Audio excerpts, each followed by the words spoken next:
Bonjour à toutes et à tous, je suis ravie de vous retrouver dans une nouvelle thématique sur la chaîne YouTube Le Bonheur et la Santé. Et sujet brûlant aujourd'hui que j'avais envie d'aborder donc avec un ami donc qui est sexothérapeute, qui est également Gestalt praticien, tu es thérapeute de couple aussi. C'est donc Bertrand Barret et aujourd'hui on va parler de l'infidélité. Bonjour Bertrand. Bonjour Nadège, bonjour à Alors, toutes et à tous. bonjour. Alors, écoute, j'ai pas l'habitude d'aborder effectivement ce sujet, mais je trouvais que tu l'abordais si bien sur ta chaîne YouTube que je me suis dit que voilà, la santé, c'est pas que la santé physique et mentale, mais c'est aussi la santé de la famille, la santé du couple, la santé sexuelle. Et je trouvais que c'était important qu'on aborde ce sujet qui, pour moi, je trouve, n'est pas assez abordé. Je ne sais pas pourquoi, je le vois pas passer sur les réseaux sociaux, j'en sais rien. En tout cas, je me dis que ça pouvait intéresser les auditrices et les auditeurs de cette chaîne, donc de parler de l'infidélité du couple. Et voilà, je trouvais que tu étais bien placé pour ça, pour venir nous en parler aujourd'hui. Donc, Bertrand, est-ce que tu peux nous expliquer ce qu'est l'infidélité? Alors, l'infidélité, ça va dépendre du cadre dans lequel le couple s'est installé. Lorsqu'on parle d'infidélité, on parle souvent du cadre du couple marital, c'est-à-dire une infraction au couple marital. Euh, Notre société est basée sur le couple, je dirais, religieux à la base. Et c'est vrai que ces 50 dernières années, il y a un changement extrêmement large par rapport à la notion de couple, ne serait-ce que par rapport à le fait que de plus en plus d'hommes et de femmes se retrouvent dans des familles recomposées avec une structure de couple différente. Maintenant, on a des couples qui sont dits libres, c'est-à-dire que nous sommes en couple, mais la notion de fidélité n'est pas obligatoire. Donc, ça veut dire qu'on peut être ensemble, mais on n'est pas obligé d'être fidèles l'un à l'autre. Donc, tout ça, c'est basé sur le cadre du couple. Quel est le cadre dans lequel le couple s'est mis en place? Et on va dire que la fidélité, c'est avant toute chose la promesse de l'exclusivité l'un à l'autre. Oui, on ne peut pas parler d'infidélité sans d'abord déjà définir la fidélité, en fait. Exactement, exactement. Parce que c'est le socle de base sur lequel vous avez décidé de définir votre couple. Quand je dis vous, ce sont les personnes, ce que je vois en premier lieu quand des personnes viennent me voir en thérapie de couple, c'est quoi l'origine de votre couple? Comment il s'est créé? Comment il s'est mis en place? Parfois, des couples se sont rejoints alors qu'ils étaient déjà avec quelqu'un auparavant. Donc déjà, la genèse du couple fait que l'infidélité ou la fidélité, il y avait déjà des trahisons, il y avait déjà des blessures du passé. Et donc, hop, il y a quelque chose qui revient à la surface comme par hasard. Donc, c'est vraiment qu'est-ce qu'on crée ensemble, qu'est-ce qu'on définit ensemble, qu'est-ce qui fait qu'on est fidèle à l'autre. Et ça, c'est vraiment le contrat du couple, tout simplement, qui va définir où est-ce qu'il y a violation ou trahison de l'autre dans la fidélité. C'est intéressant ce que tu dis parce que ça laisse un cadre finalement plus large que le cadre judéo-chrétien, on va dire classique. Bien que moi, je sais pas, c'est vrai qu'on a tellement été élevé dans le côté, bah, tu es en couple, donc tu es fidèle. Ça veut dire que tu es fidèle, tu vas pas voir ailleurs. Mais c'est vrai que je suis toujours surprise quand tu m'en parles de me dire qu'effectivement, il y a des couples qui fonctionnent sur le fait de finalement d'avoir des relations libres à l'extérieur et tout en étant en couple. Ça, moi, je t'avoue que j'en ai pas rencontré, en tout cas pas à ma connaissance. Et c'est vrai que j'ai toujours posé la question de me dire, mais enfin, comment ça peut fonctionner déjà, d'une part, et au niveau de l'intimité. Je trouve que le degré d'intimité dans un couple, il est tel que pour moi, ça me paraît difficile d'aller, enfin, tu vois, de Alors, là à passer à l'acte, c'est, voilà, mais sachant que là, on parle d'infidélité, mais liée à l'intime et à la sexualité. Mais d'autres personnes vont parler d'infidélité par rapport à la présence. oui, il y a plusieurs types d'infidélité. Exactement. D'accord. quoi la fidélité? C'est le début de la relation qui va permettre, et le contrat de couple, je le répète, qui va permettre de dire qu'est-ce que la fidélité? Parfois, certaines femmes se sentent trahies parce que le compagnon n'est, certaines femmes, mais ça arrive aussi de l'autre côté, hein, le compagnon ou la compagne n'est plus présent dans la maison. On s'est connus, on se met ensemble, on a une intimité, on a créé une relation. Je vous prends un exemple tout simple, hein, il y en a l'un ou l'une qui crée son entreprise, et là, l'entreprise, et je dis souvent à mes clients, l'entreprise est la pire des maîtresses. Ou des amants. Ou le pire amant, tout à fait, parce que ça prend du temps. Ça Ouais, prend c'est du vrai. temps, ça prend de la place, l'autre n'est pas vraiment présent. Et là, on peut parler d'infidélité déjà. Eh oui, tu n'es pas avec moi, tu n'es pas présent, tu n'es pas présente avec moi, tu es où exactement? Ah oui, tu es avec ta boîte encore. Tu es encore en train de parler avec tes collègues, tu es en train de parler de ton entreprise, de tes chiffres, de ton business. Et là, il y a infidélité parce que moi, je ne compte plus, je ne suis plus là. Donc voilà, on parle bien sûr que l'infidélité, c'est la sexualité, l'intimité, mais il y a aussi l'infidélité, le lien du cœur avec l'autre. Ouais, c'est important de préciser effectivement ces différentes nuances dans la notion d'infidélité. Ouais, c'est très important. Et dis-moi, Bertrand, du coup, euh, pourquoi est-ce qu'il y a des gens qui risquent de mettre en péril leur relation, justement, qui prennent le risque de mettre en péril leur relation avec l'infidélité? Alors, en parlant aussi bien d'infidélité de travail, est-ce que la personne s'est perdue en cours de route et du coup, elle s'est mise à fond dans le boulot?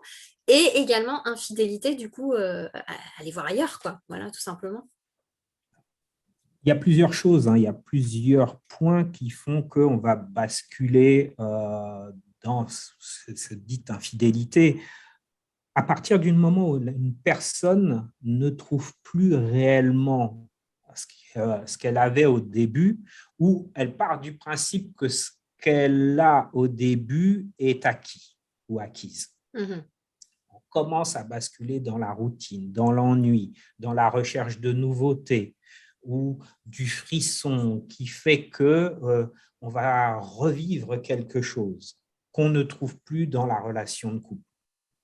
Et donc là, on va aller chercher quelque chose qui nous nourrit. Donc, on va aller chercher quelque chose à l'extérieur. Je dirais que l'erreur la plus courante, c'est d'aller chercher à l'extérieur du couple ce qu'on pourrait trouver à l'intérieur. Alors, quand je dis l'erreur, c'est parce que les personnes qui viennent en thérapie expriment de la souffrance, expriment de la déception et des remords, de la culpabilité. Donc, c'est pour ça que je dis erreur. Maintenant, ce n'est pas pour rien que ça arrive. C'est pas Parce que pour toi, rien. dans ton cabinet, enfin, les gens que tu vois en cabinet, c'est principalement, ça peut être des gens qui sont et victimes d'infidélité, mais autant des gens qui sont infidèles, où on leur a reproché d'être infidèles. T'as les deux, ou est-ce que tu as une tendance euh, En général, on va dire que, allez, on va dire à 70%. Ouais, si ce n'est pas plus, je n'ai pas des stats précises bientôt, mais ce sont des femmes qui appellent pour dire, ben voilà, mon mari, je l'ai vu, je l'ai surpris, le téléphone portable, c'est hmm. vraiment le piège, et voilà, ça y est, je l'ai chopé, il va voir ailleurs, donc euh, il y a, alors c'est pas forcément des preuves où je sais que sexuellement il est avec quelqu'un, il couche avec elle, excusez-moi, mesdames, messieurs, mais ce sont les termes, Appelons hein, un chat. voilà. Je sais qu'il se passe quelque chose. Donc ça peut être soit une intimité très proche qui fait que c'est insupportable pour celui qui ou celle qui lit, et généralement ce sont des femmes qui lisent des choses, et donc voilà, soit on règle ça dans le cadre d'une thérapie de couple, donc il faut déposer les choses, et l'idée c'est de sauver son couple. Donc l'homme ou la femme va en thérapie de gré ou de force, ça va dépendre, parce que à la base, quand il y a infidélité, l'autre ne devait pas savoir. C'était pas fait pour que tu saches, c'était pas fait pour te faire souffrir. C'est mais c'est pas ça que je voulais. Et donc l'idée est de réparer le couple ou de réparer la blessure subie par l'autre. Et donc là, on essaye, généralement, il y a une discussion autour de ça. Qu'est-ce qu'on fait? Est-ce qu'on reste ensemble? Comment je fais pour lui faire confiance ou la faire confiance par rapport à ce qui s'est passé? La souffrance qui est là, un espace pour déposer la souffrance, la déception, la trahison, la blessure de trahison qui peut-être est réouverte par rapport à quelque chose qui a déjà été vécu dans le couple ou dans un couple précédent, ou plus profondément dans l'enfance, parce que papa ou maman s'est séparé, parce que déjà à l'époque, papa ou maman avait été infidèle à l'autre, et il y a quelque chose qui se reproduit. Donc, c'est extrêmement large comme situation. Voilà. Alors, justement, dans ta pratique, dans toutes les personnes que tu as déjà eues, est-ce que justement, on en revient toujours à l'enfance ou pas forcément? Pas forcément, pas immédiatement. L'idée chez moi, c'est les personnes viennent pour déposer ce qui se passe dans l'ici et maintenant. Qu'est-ce que vous ressentez? Qu'est-ce qui s'est passé? Qu'est-ce qui fait que vous décidez de venir en thérapie de couple et qu'est-ce que vous venez déposer? Quelles sont vos attentes par rapport à la thérapie? Et là, il y a cette blessure qui, ça peut être difficile à entendre, mais qui est tout simplement un symptôme du couple. L'infidélité est la résultante d'un processus qui a une antériorité. Exactement. Voilà. Donc, il y a quelque chose qui s'est passé qui fait que le couple s'est éloigné et qu'un élément extérieur à la bulle couple a pu rentrer dans le couple. Voilà. Donc, il y a un satellite. Je dis, la personne qui est autour et il y a un satellite qui s'est trop rapproché et qui crée un tsunami au sein du couple. Qu'est-ce qui fait que cette personne a pu rentrer dans le couple comme ça? C'est ce que tu... Oui, quand c'est pas voulu. Oui, voilà, c'est ce que tu disais en fait, c'est que oui, ça peut se faire aussi de manière insidieuse. C'est pas forcément, on parle pas de la pathologie ou, enfin, parce que tu as aussi des personnes qui sont infidèles, j'ai envie de dire de nature, quoi, dans le sens où voilà, c'est presque pathologique. Donc, c'est différencier aussi effectivement un accident, si je peux l'appeler comme ça, et une réelle, un mode de fonctionnement systématique. C'est ça. C'est effectivement, tu vois, tu disais accident. Je trouve que j'aime bien l'image parce qu'il y a quand même des voyants lumineux sur le tableau de bord du couple qui peuvent indiquer qu'un accident est possible. Est-ce que tu aurais des exemples? Là, concrètement, voilà, le plus souvent, les histoires qui sont évoquées, c'est en fait, je note les crises, les différentes crises dans la vie du couple. Donc, je prends comment le couple a démarré, la genèse du couple, et je constate, est-ce que déjà, quand vous vous êtes rencontrés, est-ce que vous aviez quelqu'un auparavant? Est-ce que vous étiez célibataire? Est-ce que votre histoire de couple, est-ce que vous aviez une histoire antérieure? Est-ce que vous étiez en couple? Donc déjà, la genèse du début du couple en dit déjà beaucoup. Sur, quand tu as un couple, moi j'étais avec mon ex et on était encore ensemble, mais quand je l'ai rencontré ou quand je l'ai rencontré, ça y est, il y a eu un coup de foudre, ça a été compliqué parce qu'on a dû se séparer de nos ex. Donc, tu vois, déjà, il y a une atmosphère qui fait que, et inconsciemment, oui, mais tu l'as trompé elle ou lui, donc peut-être qu'un jour, tu me tromperas moi pour un ou une autre. Mhm. Donc, rien que ça, déjà, c'est un contexte. Ok. Et puis ensuite, il y a les événements de la vie. On s'installe ensemble. Au début, on vit chacun de son côté, puis on s'installe ensemble. Vivre à deux, ben, ce n'est pas pareil. C'est le même espace et on est à deux dessus. Donc déjà, comment je prends ma place, comment tu me laisses ta place, ça, tu me donnes de la place, inversement, j'ai pas ma place. Puis il y a la routine du quotidien, puisque on doit remplir différentes tâches, le boulot, le Obligation. quotidien, la famille, etc. Donc là aussi, le lien a tendance à s'étioler au fur et à mesure si on ne le nourrit pas. On s'éloigne. Finalement, on a tendance à s'éloigner avec l'arrivée d'un enfant, notamment. Alors, autre C'est le élément, constat voilà, autre principal. élément, là, c'est le tsunami au niveau du couple. Autre élément de crise, c'est un élément de bonheur, mais on n'est plus dans le couple juste nous deux. On est le couple familial cette Familial. fois-ci. Et donc, est-ce que madame est toujours la femme que j'aime ou est-ce qu'elle devient la mère de mon enfant? Est-ce que l'homme est toujours cet homme avec qui, l'amant, avec qui j'ai envie de faire l'amour, ou au contraire, il est devenu simplement le Le papa? papa. Voilà. Et papa, on ne fait pas l'amour avec papa de la même manière et on ne fait pas l'amour avec maman. Et donc, voilà. Et l'enfant est là. L'enfant arrive et il prend sa place aussi. Donc, ça aussi, élément qui va provoquer une, une reconfiguration du couple.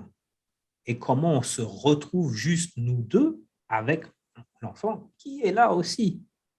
Et là, le plus souvent, c'est l'état d'alerte. C'est oui, donc depuis que votre enfant est né, ça a été compliqué. Alors, parce qu'on parle de sexualité aussi. Par exemple, quand il y a une PMA, c'est compliqué. C'est compliqué. La sexualité, elle est lourdement touchée. Impacté, oui. Elle est impactée. Donc, à partir de là, il y a des routines qui se sont installées, des peurs, des doutes, Et là, voilà, on ne se touche plus, on ne se parle plus. L'enfant est là, il crie, il pleure, il y a la fatigue, il y a le stress. Et puis, à un moment donné, on ne se touche plus. Ou on se touche de temps en temps, quand c'est possible. Et là, soit monsieur a parfois envie d'aller voir ailleurs parce qu'il se sent délaissé, parce qu'il n'est plus touché, parce il se sent plus homme, il trouve plus sa place. Parfois, c'est madame qui, elle aurait envie de se retrouver femme, elle a envie aussi que son mari la désire, mais elle ne se sent pas forcément à son avantage parce qu'elle a parfois pris du poids, parce que son image est différente, elle ne se voit plus de la même manière. Et puis, le regard de l'homme, il n'est plus le même. Et là, quand elle va vers son homme, il n'est plus vraiment le même. Et là, il y a de la détresse, il y a de la souffrance. Alors, elle ne se sent pas entendue, elle ne se sent pas écoutée, prise en considération. Et donc, voilà, c'est parfois des femmes qui voilà, ont envie de se sentir désirées. C'est pas les raisons des hommes ne sont pas les raisons des femmes. Ouais, c'est très important de le souligner, effectivement. Donc, voilà, et c'est effectivement, déménagement, tous les moments de crise. De Grosso stress, modo, de changement de vie. exactement. Ça va être le départ des enfants. Pour un couple, voilà, allez, les enfants, ils sont grands. Allez, ils passent le bac, ça y est, ils sont partis. J'ai la quarantaine, cinquantaine, qu'est-ce que je fais? Je ne suis plus une maman. Les enfants sont partis. Qu'est-ce qu'il me reste? C'est quoi ma vie? Qu'est-ce que je vis? Est-ce que je suis encore belle? Est-ce que je suis encore une femme attirante? Eh ouais. Comment je me regarde? J'ai envie de plaire, j'ai envie de séduire. Et mon mari, il ne me regarde plus. Où je me sens plus entendue, comme tu disais. Je ne me sens plus entendu, écouté. Donc finalement, si je traduis un peu ce que tu dis, enfin pas traduire, mais si je résume un peu, c'est quelque part finalement l'infidélité, ça traduit toujours un manque quelque part. Complètement, complètement. On va chercher ailleurs quelque chose qu'on ne retrouve plus dans la bulle couple. Ok. Et tu disais, cet ailleurs, finalement, on va souvent, la plupart du temps, le retrouver à l'extérieur. Est-ce que c'est finalement une facilité ou est-ce que finalement c'est quelque chose de naturel, j'ai envie de te dire, ou d'humain finalement parce qu'il faut avoir une sacrée conscience quand même pour se rendre compte que, bon, alors attends, j'ai un problème dans mon couple, il faut que j'aille, au final, il faut que Certains j'en parle. Ouais. c'est pas facile, hein. Certains anthropologues vont te dire qu'il est naturel que l'homme va ailleurs parce que c'est dans l'ordre des choses et que Alors, l'homme en général ou l'homme, l'humain l'humain, ouais, est, d'accord, ouais, euh, ouais, qui vient du mammifère et des ouais. espèces qui, de toute façon, vont voir ailleurs Oui, c'est parce la que… préservation de l'espèce finalement, ouais, Exactement. Bon, ouais. on arrange pas mal de mettre cette étiquette. C'est C'est normal, notre c'est cerveau naturel. archaïque, c'est ça? Enfin, C'est ça. Ok, C'est ça. d'accord. Mais bon, sauf qu'à ce moment-là, ce serait valable de l'autre côté. Si je dis à des hommes, bah, écoutez, j'entends ce que vous dites, mais à ce moment-là, si madame va voir ailleurs pour justement libérer l'espèce, qu'est-ce que vous en pensez? Généralement, c'est pas pris de la même manière. D'accord, ok. Donc, bon, voilà, faut dire les choses aussi, hein. Mais après, c'est ce que je constate à chaque fois, c'est que c'est le manque de communication, c'est les non-dits, c'est l'accumulation de frustration qui font que on va chercher ailleurs ce qu'on n'ose pas dire ou demander à l'autre, ou ce qui parfois, il faut dire N'est aussi, pas est entendu. refusé et Ouais, n'est vous pas entendu refusez. et refusé par l'autre. Voilà. Donc, soit on reste dans sa frustration et parfois, c'est des frustrations qui sont, je vais dire, compensées par, voilà, pour les femmes, ça va être sans caricaturer, hein, mais bon, Hmm, voilà, mon mari ne s'occupe pas de moi, mais j'ai les enfants. En oui, tant que maman, je me sens comblée, et puis j'ai mon activité, je me sens mère, etc. Et puis, hop, au fur et à mesure, les enfants ne sont plus à la maison, mon travail ne m'épanouit plus comme avant, ma place, je la cherche aujourd'hui parce que l'âge fait que qui je suis, qu'est-ce que je fais, qu'est-ce que je veux. Et là, là, je suis plus satisfaite du tout. Et là, c'est gilet jaune, j'en ai marre, je me suis sacrifié pour toi, etc. Je dis souvent gilet jaune à ces dames parce oui. qu'elles ont une capacité à garder en elles j'appelle ça des cold cases, des vieux dossiers qui datent d'il y a 10, 15 Ça, c'est ans. toutes les femmes, ça, c'est hyper féminin, ça. C'est ça. Et nous, les gars, on ne comprend rien du tout à tout ça. On se retrouve avec tous les dossiers qui sont mis devant. Mais je ne comprends pas qu'est-ce qui s'est passé. Et il y a une colère, il y a une amertume, il y a une telle frustration que lorsque une femme exprime le fait que, oui, j'ai été voir ailleurs, mais regarde, ça fait combien de temps que je te dis, il y a ça, il y a ça, il y a ça, et tu ne m'as jamais écouté. Donc là, mais le gars, il n'a rien compris. Et inversement, dans l'intimité, beaucoup d'hommes, oui, mais je ne peux pas te toucher, tu ne me regardes plus, c'est toujours les enfants d'abord. Moi, je suis là juste pour travailler. Il y a une frustration liée à l'intimité, au toucher, à la sexualité. Il y a parfois des, euh, des différences de libido très fortes aussi qui Oui, sont déposées. oui, oui, j'avais entendu dire notamment par rapport à ça qu'il y avait entre les envies provoquées et les envies spontanées. Et que la plupart des hommes avaient effectivement à 90% ou 95% une envie spontanée, alors que les femmes, c'était 5%. Donc, il fallait être Exactement. capable aussi C'est un art finalement, après, la sexualité, parce que il faut comprendre complètement l'autre, savoir provoquer ses envies, que l'autre comprenne comment ses envies sont provoquées. Enfin, il y a tout un… C'est un vaste sujet encore, ça aussi. Complètement, complètement. Mais quand tout ça s'entremêle et que la communication n'est plus là, parce qu'il y a les vieux dossiers, parce qu'il y a les frustrations, parce qu'il y a les rancunes de part et d'autre, parce qu'il y a le boulot, la vie quotidienne, les enfants, la famille, La euh, crise, la la crise crise en actuelle. plus. Voilà, donc ça fait que les gens ne se parlent plus, ne communiquent plus, cohabitent cohabitent l'un et l'autre. Et Deviennent des souvent, colocataires, ouais. ouais, on est des colocs, on n'a plus rien à se dire.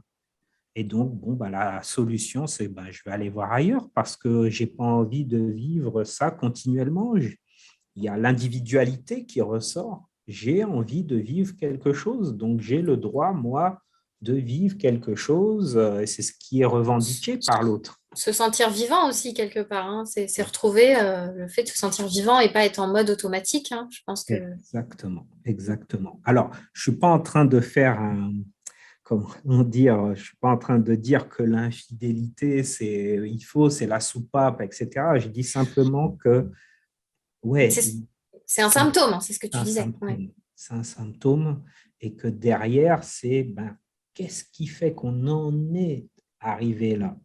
Oui, à passer à l'acte entre effectivement les pensées, ce qu'on se dit, et finalement le passage à l'acte, en fait. Ça me rappelle une question, est-ce que penser à l'infidélité est déjà être infidèle? C'est compliqué, hein? C'est compliqué, c'est compliqué. Après, c'est comme le fantasme. On peut fantasmer d'aller, on peut avoir une vision, avoir envie, regarder une femme, tiens, oh, elle est belle, etc. Mais entre le fantasme, comme une femme peut regarder un beau gars à la Mm. télé et waouh, Dans les ce mec films. là dans les films, voilà, ça y est, oh là là, lui, quand il veut, où il veut, quoi. Bon, euh, déjà de le dire, de l'exprimer, c'est voir comment l'autre le reçoit. Ah ouais, C'est pas toujours bien pris en général. oui, c'est bizarre. Ah ouais, tu l'aimes bien, lui, je comprends pas. Et puis, il y a le passage à l'acte. Mm, Et c'est là où ah, j'y vais, quoi. mm. J'y vais et j'en peux plus, je résiste plus. Est-ce qu'on est dans la passion? Là, ce qui brise le plus, bien souvent, hein, c'est l'intensité. Si c'est beaucoup de femmes expriment ça, par exemple, où il y a cette subtilité qui ressort par rapport au ressenti féminin, c'est bon, ok, c'était une fois, il a craqué. Allez, va. Je ne dirais pas que je lui pardonne, mais allez, passe encore. Mais ça fait plusieurs mois. Ça fait plusieurs mois Qu'il y qui a une va, autre relation finalement. il y a une autre relation. Donc, on n'est plus dans quelque chose de purement sexuel. C'est que l'autre vit autre chose. Alors, je Mhm. dis les femmes, mais aussi les hommes. Oui, Ils oui, sont oui. surpris, ils ne comprennent pas, quoi. Ma femme, c'était elle. Quand je rentre à la maison, c'est son temple. C'est l'homme rentre, il rentre dans son temple, dans ce qui est sacré pour lui, sa compagne, les enfants, la famille. Et là, tu as été chercher ailleurs quelque chose que tu ne m'as pas demandé à moi. Mhm. Donc, c'est violent. Et puis, c'est pas juste une fois. Il y a quelque chose qui s'est tissé, qui s'est créé dans le lien que tu n'as pas mis, toute cette énergie que tu as été mettre ailleurs, tu ne l'as pas mis dans notre couple. Et c'est ça qui me fait mal. C'est ça qui est violent pour beaucoup. C'est ça qu'ils ne comprennent pas, cette blessure qui peut être ouverte ou qui est réouverte, comme je le disais au début, qui fait qu'il faut que la confiance revienne. Est-ce que je peux te faire confiance? Est-ce que lorsque tu m'as dit je suis au travail, je ne reviens pas ce soir, est-ce que tu es au travail ou est-ce que tu es avec un ou une autre? Mm. Est-ce que ta parole est encore audible et crédible?